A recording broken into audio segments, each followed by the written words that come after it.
is that you have the complete freedom to do whatever you wish with the OVP budget.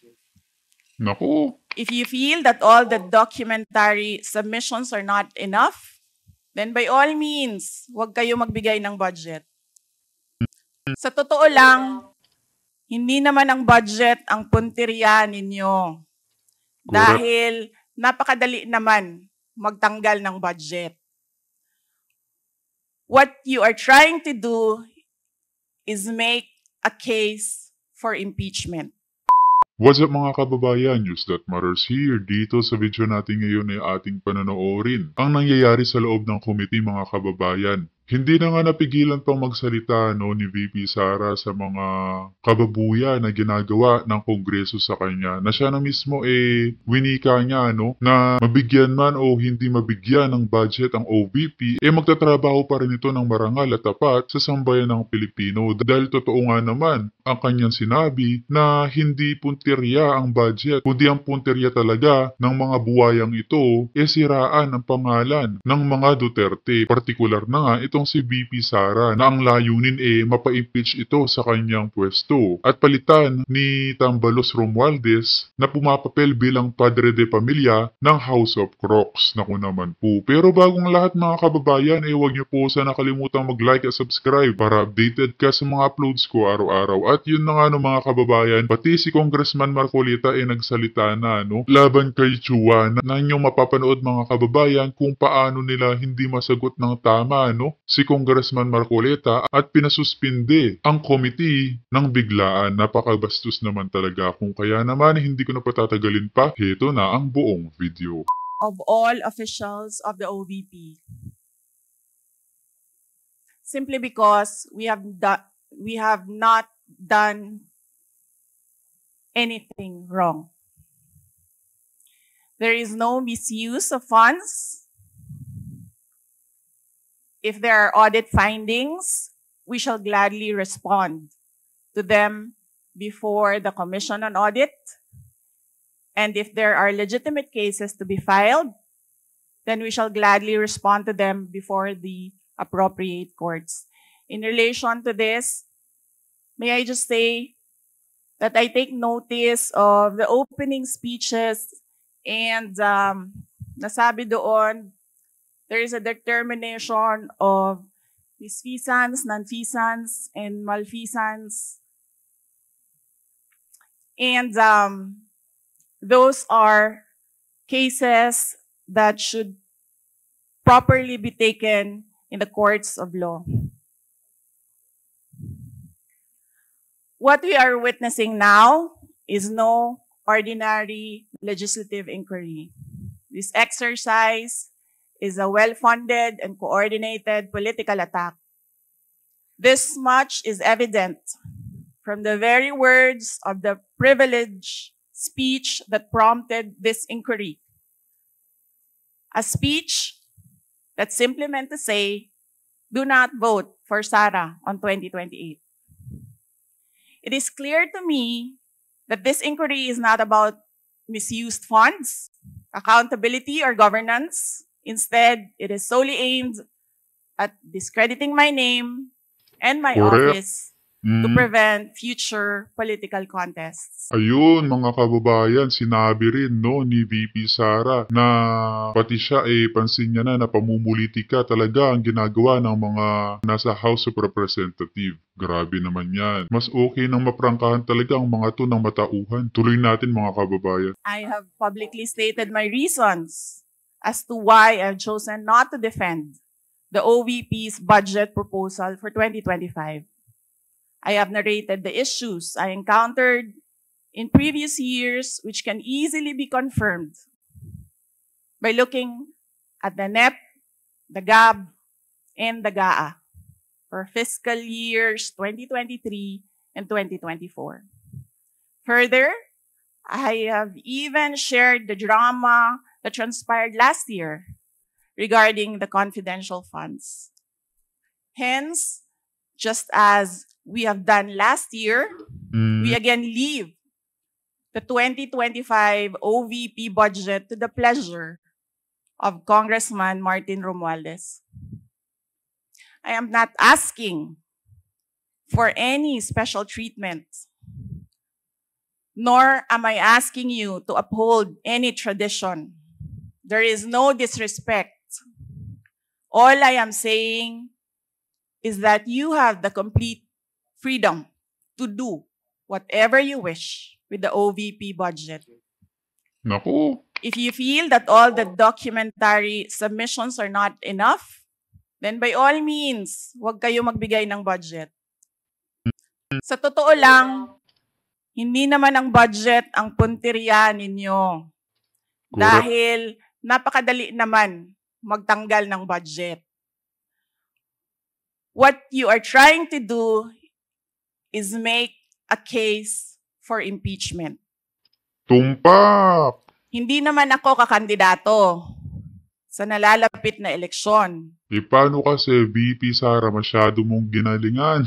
Na ngayon ay nakikita kang malaking tinik ng bangag na administrasyon, no? Hindi ako namumulitika.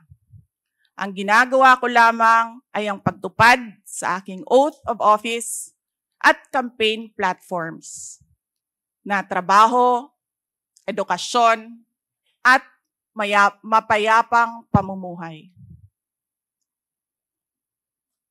Sinabi ko na noon at ilang beses ko nang inulit na hindi ako ang problema ng bayan na ito. Ang totoong problema ng bayan ay kagutuman, kahirapan, iligal na droga, kriminalidad, terorismo, hindi na sapat na healthcare, kalidad ng edukasyon, kawalan ng plano ng infrastruktura para sa disasters, at marami pang iba. So, you may try to destroy me, you can skin me alive, and throw my ashes to the wind. But let it be known, you will find me unbowed. I will continue to serve the Filipino people no matter the personal cost or political intrigue. Having said that, I will not allow myself to be subjected to an inquiry based on an empty privilege speech just so you can attack me and do indirectly what you failed to do directly during the budget hearings. Correct. I therefore request this committee to terminate this inquiry for its clear lack of any proposed legislation or substantive matter for discussion. Shukran.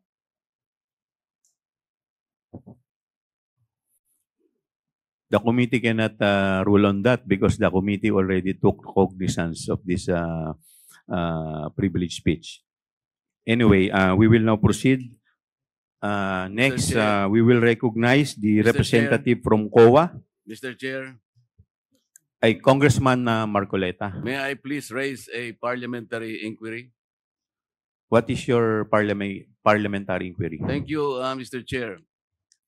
The rules of the committee says that this committee only acquires jurisdiction on matters of nonfeasance, misfeasance, malfeasance. And under Section 2, Mr. Chair of the rules, there should be a prior determination whether or not these malfeasance, nonfeasance, and misfeasance are directly or specifically relating to the persons charged of this. Has this committee made a prior determination of this? And if so, when did it happen? And where is the order specifying that the committee has just reached a prior determination? This is very important, Mr. Chair, because the rules also says that after determining or making a prior determination, this committee will set an order, and that is the only way that this committee acquire jurisdiction over the person's subject matter of this inquiry.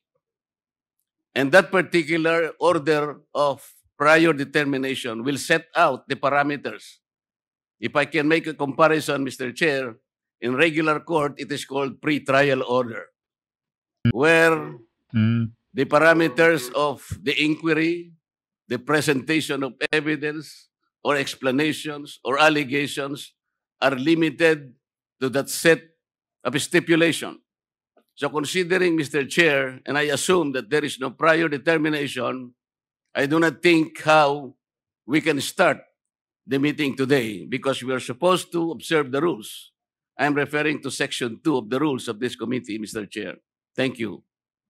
Thank you. To answer that, Congressman Marcoleta, we have already ruled on the preliminary determination a while ago. Medyo na-late na po kayo. Now, with respect to your inquiry, that if we can proceed with this, considering that this is an investigation of malfeasance, misfeasance, and non-feasance, let me walk you through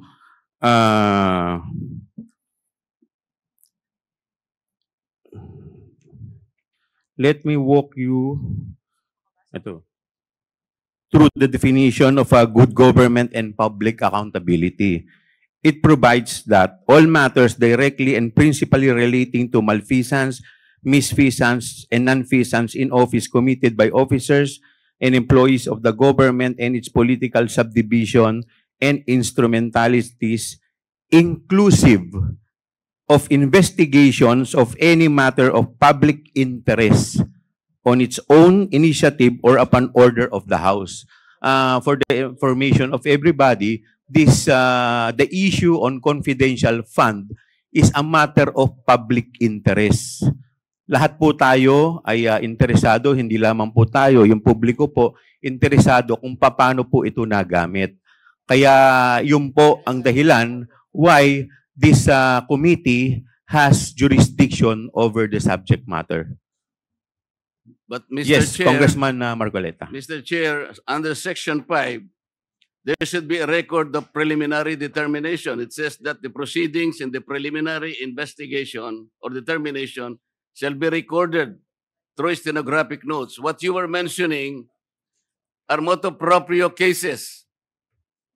I am assuming that buta this si committee started by way of a referral because of a privileged speech delivered on the floor by one of us.